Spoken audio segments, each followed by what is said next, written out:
ঢাকা ১৭ আসন বাংলাদেশের অন্যতম অভিজাত ও ধনী লোকদের আসন এটি। গুলশান বনানী ঢাকা ক্যান্টনমেন্ট এলাকা নিয়ে গঠিত একটি আসন। সম্প্রতি শোনা যাচ্ছে এই আসনে আগামী জাতীয় সংসদ নির্বাচনে অংশগ্রহণ করবেন বিএনপির ভারপ্রাপ্ত চেয়ারম্যান তারেক রহমান। এর আগে এই আসনে গুঞ্জন উঠেছিল বর্তমান বাফুফের সভাপতি তাবিথ আউয়াল এই আসনে নির্বাচন করবে। আবার শোনা গিয়েছিল শরিক দলের কাউকে এই আসনে ছাড় দেবে বিএনপি। তাদের ভেতর যার নাম ছিল এনডিএম চেয়ারম্যান ববি হাজ্জাজ ও বিজেপির প্রধান আন্দালিব রহমান পার্থ। তবে এবার গুঞ্জন উঠেছে এই আসনে নির্বাচন করবে দলটির ভারপ্রাপ্ত প্রধান ও বিএনপির বর্তমান সর্বোচ্চ নেতা তারেক রহমান। যদিও তারেক রহমান এখনো দেশে ফেরেননি, শোনা যাচ্ছে অক্টোবরের প্রথম দিকেই বাংলাদেশে ফিরবেন তারেক রহমান এবং তিনি ঢাকা ১৭ আসনের পাশাপাশি আরো দুটি আসনে নির্বাচন করতে পারেন। তবে সে যাই হোক, ঢাকা ১৭ আসনে বর্তমানে এনসিপির হাই প্রোফাইল জাতীয় নাগরিক পার্টির সিনিয়র যুগ্ম সদস্য সচিব ডাক্তার তাসনিম জারা এই আসনে নির্বাচন করবে। আর ডাক্তার তাসনিম জারাকে এক্ষেত্রে লড়তে হতে পারে তারেক রহমানের বিপরীতে। তবে কে জিততে পারে আগামী ত্রয়োদশ জাতীয় সংসদ নির্বাচনে ঢাকা ১৭ আসনে? বিএনপির প্রধান নেতা তারেক রহমান নাকি এনসিপির তাসনিম জারা? বিএনপির অন্যতম প্রধান ও বর্তমান সর্বোচ্চ নেতা হচ্ছেন তারেক রহমান। আর তারেক রহমানের কথাতেই বিএনপি চলে এক প্রকার, এমনটি বলা যায়। যদিও তিনি বর্তমানে দেশে নেই, লন্ডন থেকে দলটির কার্যক্রম পরিচালনা করে থাকেন তারেক রহমান। আর তারেক রহমানের এটাই প্রথম নির্বাচন। সংসদ সদস্য ও দলের থেকে প্রধানমন্ত্রী হওয়ার সম্ভাবনা রয়েছে তারেক রহমানের। তো এর আগে কখনোই তারেক রহমান কোন প্রকার নির্বাচনে অংশগ্রহণ করার অভিজ্ঞতা তার কিন্তু নেই। তো ঢাকা ১৭ আসন হলো তারেক রহমানের বেড়ে ওঠার স্থান। এখানেই জন্ম থেকে তিনি বড় হয়েছেন।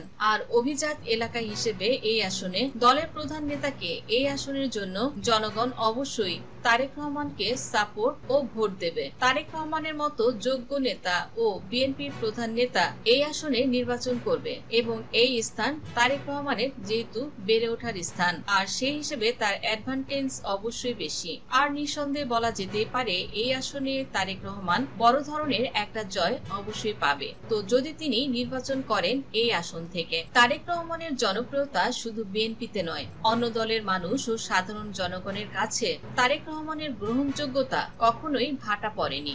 আর এই তারেক রহমানের বিপরীতে এই আসনে কতটুকু সুবিধা করতে পারবে নতুন দল এনসিপির যুগ্ম সদস্য সচিব তাসনিম জারা, সেটাই বর্তমানে talk of the town. Tasnim জারার মতো মানুষ এলিট শ্রেণী ও অভিজাত এলাকার মানুষদের সাথে সহজেই মিশে যাবেন। তাসনিম জারারও একটি আলাদা গ্রহণযোগ্যতা আছে। তো শুধুমাত্র এনসিপির নেত্রী হিসেবে নয়, তাসনিম জারা যিনি কিনা একজন জনপ্রিয় ডাক্তার, আর যার কারণে তাসনিম জারারও রয়েছে আলাদা ফ্যান বেজ। আর তাসনিম জারার এই বিষয়টি ঢাকার অভিজাত ও তরুণদের মাঝে সহজেই জায়গা করে নিয়েছে। তো সেই হিসেবে বলা যায় এই আসনে তার একটা শক্ত প্রতিদ্বন্দ্বিতা অবশ্যই রয়েছে, বা এই আসনে বিএনপি থেকে বা অন্য প্রার্থী থাকুক না কেন তার বিরুদ্ধে। তো বন্ধুরা, তারেক রহমানকে হারিয়ে ঢাকা ১৭ আসনে জিততে পারবে কি তাসনিম জারা?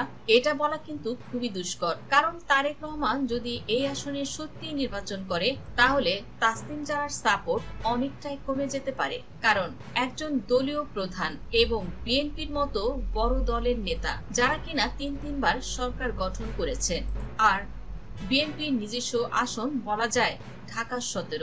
তো তারেক রহমানকে হারানো তাসনিম জারার জন্য একটা বড় চ্যালেঞ্জ হওয়ারই কথা। তো একটি দলের প্রধান নেতা যে কোনো আসনে কিন্তু তার গ্রহণযোগ্যতা তার দলের প্রার্থীদের বা তার দলের সাপোর্টারদের কাছে অনেক বেশি এগিয়ে থাকে, এবং সেই হিসেবে তারেক রহমান বাংলাদেশের ইতিহাসে এখন পর্যন্ত বিএনপির মধ্যে সবচেয়ে জনপ্রিয়। তো বর্তমান সময়ে নেতাদের মধ্যে সবচেয়ে বড় নেতা বিএনপির মাঝে তারেক রহমান। তো তারেক রহমান বাংলাদেশ জাতীয়তাবাদী দল বিএনপির প্রতিষ্ঠাতা জিয়াউর রহমান ও বেগম খালেদা জিয়ার সুসন্তান। আর সেই হিসেব করলেও তারেক রহমানের একটি ভালো সাপোর্টার থাকবে এবং তার একটি আলাদা ফ্যান বেজও রয়েছে। আর যেহেতু ঢাকা 17 আসন একটি অভিজাতপূর্ণ আসন এবং তারেক রহমানের জন্য এই আসনটি একটি সাপোর্টার আসন হিসেবে পরিচিত। তো দর্শক, আপনার মতামত কি? এই আসনে আসলে কে জিততে পারে, তাসনিম জারা নাকি তারেক রহমান? অবশ্যই